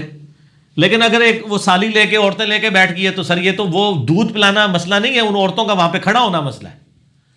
اگر دولہے کے دوست ہی سارے کھڑے ہوتے ہیں اور وہ دولہے کو دودھ پلاتے ہیں اور ادھر لڑکیاں جو ہے وہ لڑکی کو دودھ پلا دیتی ہیں، تو پلان تو یار تھوڑا کے جانا ہے، پی لینے تو دودھ انہوں نے. ٹھیک ہے، حلال ہی ہے نا. تو رسومات کو دیکھنا ہے کہ اس میں اصل کوئی چیز کتاب و سنت کے خلاف نہ ہو. باقی ٹریڈیشنل تو آپ جس طرح مرضی، اور جس سہرا باندھنا جو ہے وہ خلاف سنت ہے. اور سر خلاف سنت سہرا باندھنا ہے تو جس گاڑی میں بیٹھ کے دولہا جا رہا ہے وہ خلاف سنت نہیں، اس کو خچر میں بٹھا کے لے کے جائیں. اور جو مولانا صاحب نے نکاح پڑھانے کے اوپر 5000 کا نوٹ لیا ہوا ہے، وہ تو ماشاءاللہ سنت ہے نا، بند کراؤں توڑے. اور نکاح رجسٹرار جو پیسے لے رہا ہے وہ سنت ہے نا، نبی الاسلام کیا پیسے لے کے نکاح پڑھاتے تھے؟ سر یہ ٹریڈیشنل چیزیں ہیں، ان کو جس طرح وہ حلال ہے نا، یہ بھی حلال ہوں گی جب تک کہ اس میں مرد و عورت کا اختلاط اور بے حیائی نہ ہو. صحیح. ٹھیک ہو گیا. جزاک اللہ. علی بھی اگلا سوال ہے، کیا قرآن حکیم کو جزدان میں لپیٹنا ضروری ہے؟ اور جب اسے دھویا جائے گا تو اس غلاف کا پانی کہاں پہ بہایا جائے گا؟ کیا آدمی اس سے گناہ گار نہ ہوگا؟ بس ساڑھے کو لائی گلنا رہ گئی. جزدان میں نہ لپیٹنا ضروری ہے سر، کیونکہ جزدان میں لپیٹا ہوا قرآن کھولتے ہوئے بھی 5 منٹ آپ کو چاہیے اس کو بند کرنے کے لیے بھی. میں تو کہتا ہوں مسجدوں میں سے جزدان اٹھائے، آپ شو کیس بنوائیں، آگے شیشہ ہو، ڈسٹ پروف. جس طرح سعودیہ میں آپ دیکھیں پیتل کی الماریاں سامنے انہوں نے شیشہ پلاسٹک لٹکائے ہوئے ہیں، ڈسٹ پروف. جزدان میں نہ لپیٹیں. اور پھر اگلی بات یہ مصیبت کھڑی ہوگی کہ وہ جزدان کو دھوئیں گے، اس کا پانی کدھر جائے گا؟ سر جو کتاب و سنت کے اندر لکھا ہوا ہے جب اس پہ عمل نہیں کریں گے تو تھوڑا پانی نکلے گا. بالکل ٹھیک. وہ تو کسی نے نہیں سوال کیا، کوئی مسئلہ نہیں سر. کل کو آپ کہیں گے میں جب نہاتا ہوں تو داڑھی شریف سے جو پانی ٹپکتا ہے وہ کدھر جائے، یہ جو مسواک شریف سے جو وہ پانی تھوک بنتی ہے وہ کدھر جائے؟ اے سر شریف شروع اپنے کو رہنے دو، تہاڈی کوئی شاید شریف نہیں ہے، وہ کوئی مسئلہ نہیں، آپ دھو سکتے ہیں، کوئی ایشو نہیں اس کے اندر. صحیح. عشاء کی اذانیں شروع ہو گئی، باقی سوالات کا سلسلہ انشاءاللہ بعد میں. جزاکم اللہ خیر. ہاں جی جناب، اذان عشاء کے وقفے کے بعد بقیہ کے سوالات. علی بھی سوال ہے، اگر بچے کی پیدائش سے پہلے ڈاکٹرز بتا دیں کہ بچے کی نشو و نما درست نہیں ہو رہی تو کیا ابارشن کروا سکتے ہیں؟ اسلام میں اس کے حوالے سے کیا حکم ہے؟ ناٹ ایٹ آل، کبھی نہیں کروا سکتے. قرآن حکیم میں جگہ جگہ آیا ہے کہ اولاد کو قتل مت کرو. ونس پریگنینسی ڈکلیئر ہو جائے آپ نہیں کروا سکتے. صحیح. یہ ڈاکٹر تو اس طرح کی باتیں اکثر کرتے رہتے ہیں. میرا اپنا جو بڑا بیٹا ہے احمد، اس کے بارے میں بھی یعنی ڈاکٹر نے کہا تھا کہ اس کی نشو و نما ٹھیک نہیں ہے، اس میں ڈیفیشنسی ہے، یہ ہے وہ ہے. تو ماشاءاللہ وہ تو میرا سب سے ایکٹیو بچہ ہے، ماشاءاللہ. ٹھیک ہے، وہ افلاطون ہے. یہ کام نہ کریں، یہ اللہ کے فیصلے ہیں. اگر نشو و نما شروع میں صحیح نہیں ہو رہی ہے تو بعد میں صحیح بھی ہو سکتی ہے. ٹھیک. تو یہ آپ فیصلہ نہیں کر سکتے. اگر یقین بھی حاصل ہو جائے تب بھی یہ کام نہیں کر سکتے کہ بالکل جرم ہے. جی ناٹ ایٹ آل. اور آپ کو پتا ہے آپ کے پڑوسی ملک میں آج سے تقریباً 15-20 سال پہلے کی رپورٹ ہے کہ روزانہ 3000 بچیاں ابارشن میں ضائع کروا دی جاتی تھی پریگنینسی ڈکلیئر ہونے کے بعد. روزانہ 3000. سر ظاہر ہے 1 ارب سے زیادہ آبادی ہے انڈیا کے اندر. جی یہ حرام ہے سر. صحیح. اسی لیے آپ دیکھ لیں انڈیا میں لڑکوں کی تعداد لڑکیوں سے زیادہ ہے. اس کی وجہ یہی ہے. تو مصیبت کھڑی ہوگی ان کے لیے. یہ بالکل غلط ہے جی، نہیں کروا سکتے. جزاک اللہ. علی بھی اگلا سوال ہے، کیا عورتیں بھی سوئمنگ پول میں نہا سکتی ہیں مردوں سے الگ مکس گیدرنگ کے؟ مکس گیدرنگ کے بغیر بھی نہیں نہا سکتی. آج کے دور میں تو میں تو عورتوں کے مسجد میں اعتکاف بیٹھنے کا مخالف ہوں, کیونکہ آج کل کیمرے آ گئے ہیں. تو آپ اس وقت تو کوئی شخص جو ہے وہ تو کہیں پہ بھی اکیلا نہیں. ایون میں یہ کہتا ہوں, یہ جو ہنی مون منانے کے لیے ہوٹلوں میں گئے ہوتے ہیں, ان کی ویڈیوز چھپ کے وہ بنا رہے ہوتے ہیں. آئے دن یار ٹی وی پہ خبریں نہیں آتی ہیں ہوٹلوں کے اندر کیا کچھ ہو رہا ہے. آپ نہانے کی بات کر رہا ہوں, میں تو کہہ رہا ہوں کپڑے بھی بدلتے ہوئے اگر کسی دوسری جگہ گئے ہیں نا, تو آپ یہ نہ سمجھے کہ آپ اکیلے ہیں وہاں پہ, کچھ بھی ہو سکتا ہے. یعنی آج کل تو ایسے ایسے کیمرے آ گئے ہیں, وہ یعنی انہوں نے سیلنگ کے اندر کیمرہ لگایا ہوا ہے, ٹوٹی کے اندر کیمرہ فٹ کیا ہوا ہے. ٹھیک ہو گیا جی, یہ بڑے خطرناک معاملات ہیں. تو سوئمنگ پول والا تو معاملہ ہی بہت خطرناک ہے. جی بالکل نہیں سر, یہ کام چھوڑ دو, بالکل قطعاً اسلام میں اس کی اجازت نہیں ہے. ٹھیک ہے. علی بھی اگلا سوال, مسند امام اعظم کون سی حدیث کی کتاب ہے, اور کیا اس کی سند امام ابو حنیفہ رحمہ اللہ تک ثابت ہوتی ہے یا نہیں؟ جھوٹی کتاب ہے جی, یہ تو خود تقی عثمانی صاحب بھی مانتے ہیں, باقی علماء بھی. مسند امام اعظم امام حنیفہ رحمہ اللہ سے کوئی سند سے ثابت نہیں ہے. ٹھیک, بالکل ہی جعلی کتاب ہے جی. اگلا سوال, آج کل مارکیٹ میں تفسیر ابن عباس ملتی ہے, کیا یہ واقعی ابن عباس رضی اللہ تعالیٰ عنہ کی لکھی ہے یا جعلی چیز ہے؟ جعلی ہے سر, انہوں نے نہیں لکھی ہوئی ہے, انہوں نے کوئی تفسیر نہیں سر لکھی ہوئی. اگر انہوں نے تفسیریں لکھنی ہوتی تو مطلب حضرت ابوبکر عمر عثمان کوئی تفسیریں لکھ کے جاتے ہیں. جی. ابن عباس ہو یا باقی صاحب, انہوں نے نبی الاسلام کی احادیث روایت کی ہیں. وہ آپ کو بخاری مسلم میں بھی ابن عباس کے اقوال احادیث کے حوالے سے آیات کی تفسیر میں مل جائیں گے. ٹھیک ہے, تو وہ آپ بخاری مسلم میں کتاب التفسیر چیپٹر ہے بخاری میں, آپ وہ پڑھیں. ترمذی میں بھی کتاب التفسیر چیپٹر ہے, وہ پڑھیں, جس میں قرآن پاک کی آیات کے شان نزول اور اس سے ریلیٹڈ واقعات نقل کیے گئے ہیں. مستدرک الحاکم میں بھی تفسیر کا ہے ایک چیپٹر موجود ہے. بلکہ شاہ ولی اللہ دلوی سے الفوز الکبیر فی اصول تفسیر میں پوچھا گیا قرآن کی بیسٹ تفسیر, تو انہوں نے کہا بخاری, ترمذی اور حاکم کا کتاب التفسیر چیپٹر, یہ قرآن کی دی بیسٹ تفسیر ہے. وہ قرآن کی یعنی احادیث کی روشنی میں تفسیر ہے. یہ ابن کثیر نے بھی وہی کام کیا, لیکن ابن کثیر نے اور بھی کافی دو مالائی قصے کہانیاں بیچ میں ڈال دی ہیں. اس کی تخریج ہو چکی, شیخ زبیر صاحب نے کی ہے, مکتبہ اسلامیہ والا سے آپ لے سکتے ہیں تفسیر ابن کثیر, تخریج والی اور تحکیم والی. ابن عباس والی تفسیر ثابت نہیں. خود مولانا تقی عثمانی صاحب جو دیوبند کے بہت بڑے مفتی ہیں, انہوں نے بھی کہا یہ تفسیر جعلی ہے, ابن عباس کی طرف منسوب ہے. اب مارکیٹ میں تو بہت کچھ بک رہا ہے سر. ٹھیک, کوئی ثابت نہیں. اگلا سوال علی بھی, کیا عقیدہ طحاویہ امام طحاوی رحمہ اللہ سے ثابت ہے یا بعد کی ایجاد ہے؟ یہ بھی بات کی ہے, اور یہ سلفی بھی آج کل وہ شرح عقیدہ طحاویہ بھی پڑھا رہے ہوتے ہیں. عقیدہ طحاویہ خود ثابت نہیں, اس کی شرح جو لکھی ہے حنفی عالم نے, وہ تو پھر بعد کی چیز ہے نا. آپ نے عقیدہ بیان کرنا ہے کتاب و سنت سے کریں سر. جی, آپ کتاب التوحید چیپٹر بخاری کا پڑھ لیں, آخری چیپٹر ہے عقیدے کے اوپر, اور اس سے پہلے قرآن پڑھیں, قرآن میں عقیدے لکھے ہوئے ہیں. یہ جو عقیدے کے اوپر کتابیں لکھی ہیں نا, یہ کیوں ضرورت پیش آئی؟ یعنی جب معتزلہ کا فتنہ اٹھا, اسی طریقے سے علم الکلام کے ایشوز بننا شروع ہوئے, تو اس وقت یعنی مسلمانوں نے بھی یعنی یہ استواء علی العرش کی بحثیں شروع کر دیں, اللہ تعالیٰ کی صفات کی بحثیں شروع کر دیں. اس وقت پھر یہ عقیدے کے اوپر کتابیں آئیں. پھر ماتوریدیہ بھی آپ کو پتہ ہے, ابو المنصور ماتوریدی ہیں, ابو الحسن اشعری ہیں, ان لوگوں نے اس وقت عقائد کے اوپر کام کیا. اسی طریقے سے ابن تیمیہ نے بھی جو ہے وہ اپنے فتاویٰ کے اندر بھی علادہ سے بھی کتاب انہوں نے لکھی. ان کتابوں کو چھوڑ کے کتاب و سنت لوگوں کو پڑھائیں, اور موٹی موٹی آپ توحید اور رسالت سمجھائیں. باقی جو باریکیاں ہیں وہ عام بندوں کی ضرورت نہیں ہے, اور نہ وہ کوئی ایسی چیزیں ہیں کہ جو واقعی ٹھیک بھی ہیں, اس میں پھر ان سے غلوب بھی ہو گیا. اگر کسی نے یعنی استواء علی العرش کو ثابت کرنے کی کوشش کی ہے تو مجسمہ کی طرف چلا گیا, اور اگر کسی نے اللہ تعالیٰ کی مائیت ہمارے ساتھ ثابت کرنے کی کوشش کی ہے تو وہ جہمیہ کی طرف چلا گیا.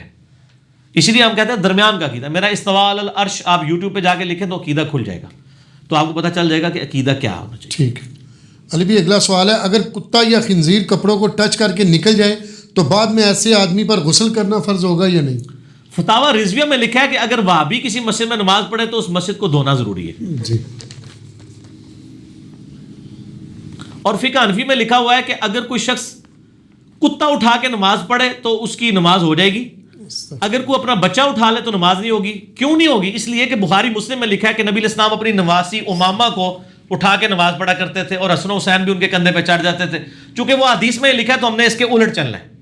جی, اور کہتے ہیں کتا جب آپ اٹھا کے نماز پڑھے تو اس کا نا منہ باندھ لیں, ہو سکتا ہے کہ وہ ٹچ ہی نہ کر دے. تو کتے کا تھوک ناپاک ہے, ویسے کتا جسم کے ساتھ چھو جائے یا خنزیر تو وہ کپڑے ناپاک نہیں ہوں گے, ان کے تھوک ناپاک ہے. ٹھیک ہو گیا. ٹھیک ہے. تو یہ میں آپ کو ساتھ ساتھ اس لیے یعنی چیزیں بتاتا ہوں کہ انہوں نے اس طرح کے مسائل لکھ کے نا اپنا مذاق خود اڑوایا ہے کہ آج پبلک جب یہ پبلک کو بتانا اس لیے ضروری ہوتا ہے. پبلک کو کیوں بتانا ضروری ہوتا ہے؟ اس لیے کہ آپ جن بزرگوں کے اوپر تکیہ کر کے قرآن و سنت کو ماننے سے انکار کر رہے ہیں نا، انہوں نے اتنے بڑے بڑے بلنڈر اپنی فقہ کی کتابوں میں کیے ہوئے ہیں. جو اتنے بڑے بڑے بلنڈر کر گئے ہیں تو ان سے آپ یہ ایکسپیکٹ کریں کہ وہ پھر جو واضح قرآن و سنت کی باتیں ہیں ان میں بھی وہ دو نمبری کا شکار ہو سکتے ہیں. جی مطلب یہ یعنی ابھی بھی گاؤں ایریا میں کوئی اونچی آمین کہہ دے اس کو مسجد سے باہر نکال دیتے ہیں اور وہ کہتے ہیں تو مسجد نٹس ہو گئی ہے.